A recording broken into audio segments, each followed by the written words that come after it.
À nouveau Edmilson. Et bon appel et bon ballon aussi d'Osefi, ça doit être goal. Et c'est goal. L'ouverture du score pour le Standard. Orlando Sa. Belle action. C'est vrai. Attention à Saint-Di, peut-être pour l'égalisation, c'est fait. Andrade, le centre, deuxième poteau, c'est goal. Magnifique encore. Et c'est encore sur un centre et ça fait un doublé. Long ballon vers Roland. Centre de Roland, il y a Cagé qui fait 2-2. Quel match. 4 buts en 19 minutes. Aussi, oui. Le coup franc, la reprise, c'est goal et ça fait 3 buts à 2. Très belle. Un appel de l'autre côté, très belle qui frappe. Oh, c'est goal. Magnifique. Quel but. Encore un but extraordinaire. À 5 minutes de la fin de la première mi-temps. 3-3. Très belle. Quelle violence dans la frappe. Il va frapper. C'est trop loin. Bédia dans les arrêts de jeu. Et Scholz, il faut se parler. Oh, il se sacrifie là, Gilet. Et voilà. 3 minutes pile, le temps additionnel, c'est terminé. Les applaudissements du public, des supporters des deux camps. 3-3.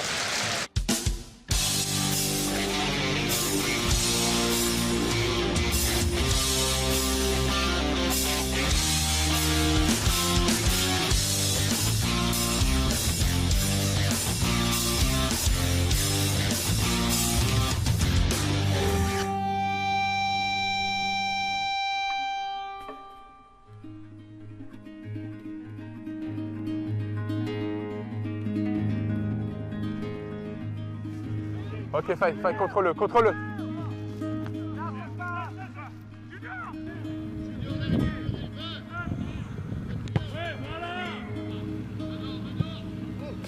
There is a difference with Collins. Here is a difference with Cissé. And there is a difference the third one. Ok, Alex. Faye. Ok. Je pense que quand tu as vécu comme moi dans un vestiaire pendant une vingtaine d'années au niveau professionnel, parce que j'ai eu une longue carrière quand même de joueur, j'avais vraiment le feu en moi encore pour être sur le terrain.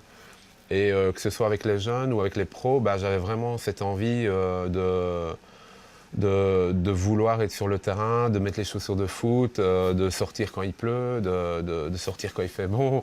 Mais j'avais toujours cette envie d'être sur le terrain et d'être vraiment au premier plan. Dès que j'ai eu la possibilité de venir comme T3, quand Slavo Muslin et Sergueï étaient comme entraîneurs ici tous les deux, automatiquement j'ai eu cette possibilité. J'ai sauté sur l'occasion évidemment et ça s'est très bien passé. Ils sont morts. Si tu appelles dans le dos comme ça directement, avec ta vitesse, ils peuvent jamais revenir. L'important, c'est de ne pas le faire 10 fois par mi-temps, c'est de le faire peut-être 3 ou 4 fois, mais y aller vraiment au bon moment. Quand tu le sens, tu y vas, tu as un bon sens, lève la tête. Soit tu vas percuter, tu peux même là essayer tout seul.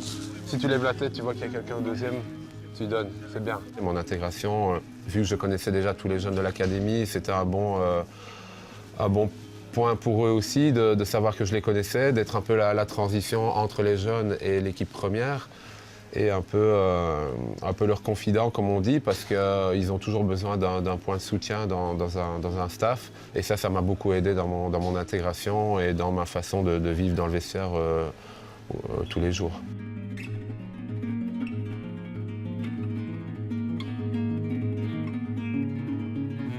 Et alors j'analyse surtout des choses individuelles, positives et négatives des joueurs, toujours dans un état d'esprit constructif évidemment.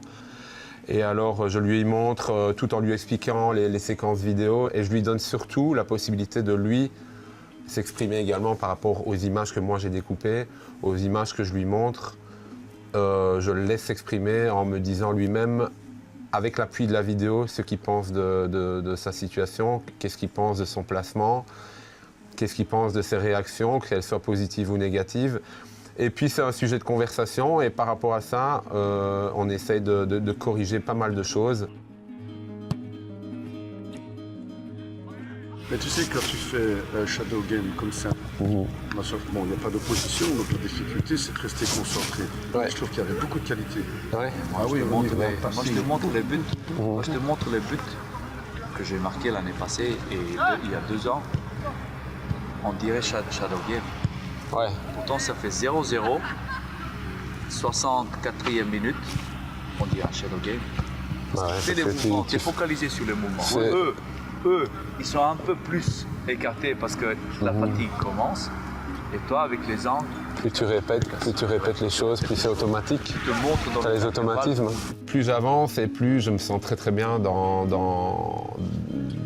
le travail que je fais actuellement, d'être comme ça un peu en retrait par rapport au coach, mais quand même bien occupé à préparer des entraînements, préparer à faire du spécifique avec les offensifs ou les défensifs. Et c'est vraiment quelque chose qui me convient. Et avec l'entraîneur, avec Thierry Verians, on s'entend super bien par rapport à ça, quoi. Que ce soit avec les jeunes ou avec les pros, je prends énormément de plaisir dans ce que je fais. Et le jour où je m'éclaterai plus là-dedans, j'arrêterai. Mais ce jour est loin d'être arrivé en tout cas.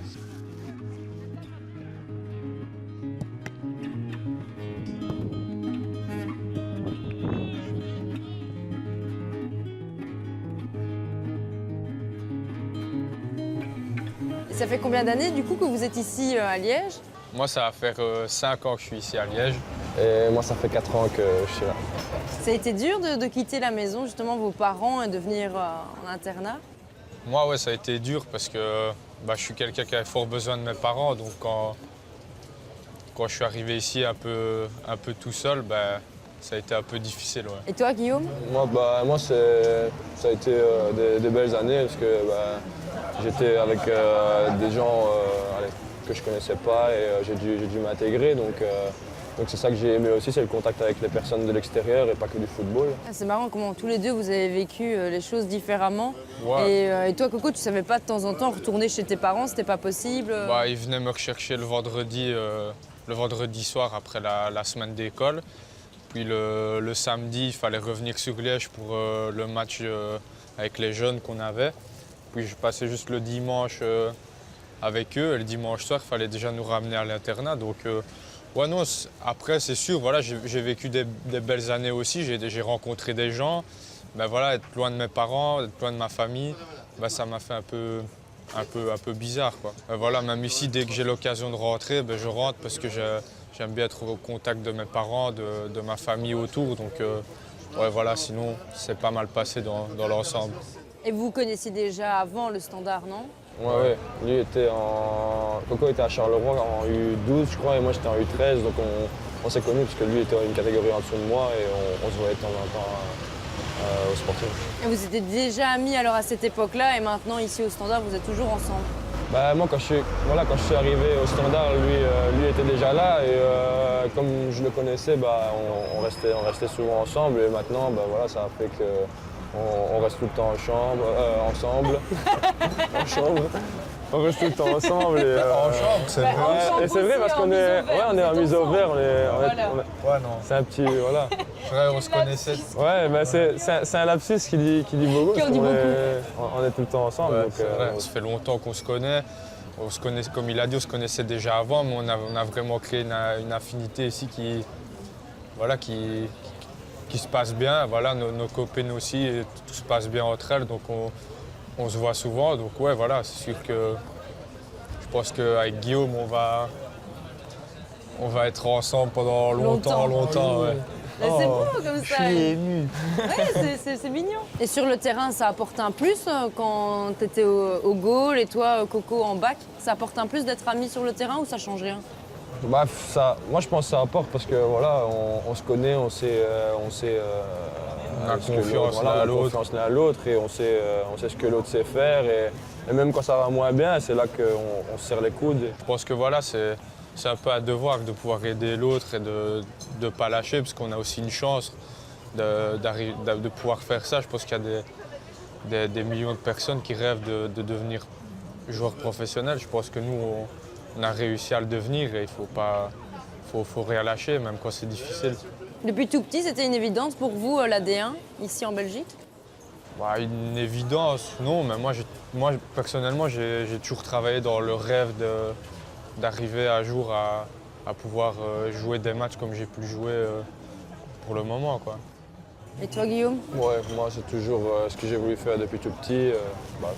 Moi, ce qui fait bizarre, c'est que je regardais à la télé les matchs et tout, des choses comme ça. Et maintenant, ça se concrétise et c'est un rêve qui se réalise parce que maintenant, il y a des gosses qui sont à ma place quand j'étais jeune, donc ça fait un peu bizarre même de se voir là et de se voir des fois à la télé et de dire voilà, j'ai joué des matchs ou quoi, et c'est ça qui est spécial. Ce qui est fou, c'est que tous les deux, votre père est entraîneur, c'est ça, hein? Ouais. Donc, Des gardiens. Etienne Les et gardiens, la Gianzo, même chose. Ouais. tous les deux. Elle a dit le nom. Bah oui, mais Gianzo, je connais ton père, hein, Coco. Ouais, mon papa est entraîneur des gardiens et elle le sait aussi. Ce qu'il y a de bien, c'est je pense on est un peu les mêmes, on va dire les mêmes parents parce que c'est des parents qui sont fort proches de nous, qui sont là tout le temps pour nous. Voilà, souvent on se raconte des trucs que nos pères ont fait et c'est les mêmes, quoi. C'est la vrai. même chose. Donc, Au moins, ils connaissent le milieu, ils peuvent vous aider justement. C'est ça qui est bien, c'est qu'eux ont un regard plus objectif, on va dire, parce qu'ils ont vécu aussi, ils ont eu des expériences dans le football. Et c'est ça qui est bien aussi, c'est qu'on peut compter sur leur critique. Et ici, comment ça se passe au sein de l'équipe? Guillaume, tu es encadré par Jean-François Gillet. Est-ce qu'il t'apporte de l'expérience? Avec Jean, ça se passe très bien.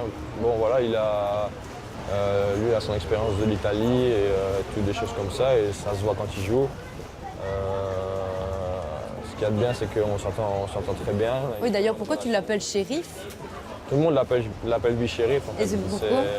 C'est parce que rapport à lui, son âge, je pense aussi, un peu. Voilà, déjà, c'est un peu, on va dire, le papy de l'équipe. Le shérif. Je me suis demandé pourquoi tu l'avais appelé comme ça la Et en dernière fait, fois. je crois qu'il appelle tout le monde lui shérif, donc c'est pour ça que... Moi, il m'appelle pas shérif. Voilà, c'est comme ça. Ouais, non, mais dans l'équipe. Et voilà, non, ça se passe bien au quotidien. Et c'est ça qui est super, c'est qu'on a une bonne relation. Et sinon, Liège, changeons de conversation. C'est comment? C'est bien. Ça change, nous on vient de Charleroi, donc il n'y a pas grand chose à faire à Charleroi. À part le Ville 2. Ouais, à part Ville 2, il n'y a pas grand chose à faire. Maintenant, Liège, ça bouge quand même bien. C'est plus vivant, on va dire. Ouais, voilà. Vous êtes devenu liégeois entre-temps? Bon, un petit peu. Ouais, un petit peu quand même, ouais. Ouais, on va dire ça. Mais non, ce qu'il y a de bien, c'est qu'on peut tout faire ici. Il y a plein de choses à faire. Nous, quand on se rejoint avec nos copines et nos potes, c'est vers le centre qu'on se dirige. C'est plutôt vivant. En plus, maintenant, il y a la foire qui est là. Donc, Et comme Romy vient du Borinage, on va aller lui montrer un peu ce que c'est. on va aller. Mais quoi? C'est pas de ma faute si je connais pas. C'est égalité.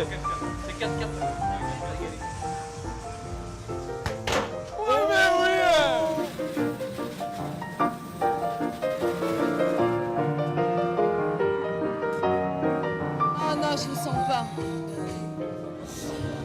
Oh Seigneur! Ah oui, c'est joli Liège. Oh. La vue est belle, quoi. Ouais, ça y est, ça s'arrête. C'est parti, ça y est.